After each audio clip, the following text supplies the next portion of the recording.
majina wa Kikuyu. Huyu alifaa itu Odhiambo ama Okelo. Kimani Ichung'wah anakuanga mrembo wa State House. Hiyo ni mnajua. Alivalishwa bra akapewa panty. Siku hizi ametulia tu State. Ule ni bibi ya State House. So huyo sitaji kwa Kikuyu. So, Wakikuyu wenyewe ni wajanja kiakili. Alisema kifo ya mtu mmoja ifai kusumbua Kenya. Ifai kumsumbua si Kenya, sitaje Kenya. Mwambie tu ifai kumsumbua. Hata yeye amezaa. Si ndio?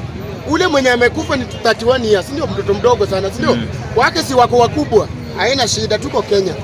Hatuemi Kenya, tuko Kenya. Hata kuna mwenye aliongea hivyo dakika mbili hivi kijana kaaga. So waacha aongee, mdomo ni yake. Kimaliza bonga na President Ruto pale.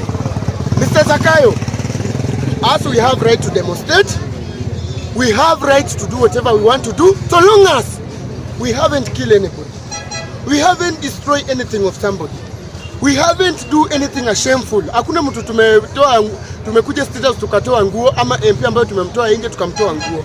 Hiyo ndio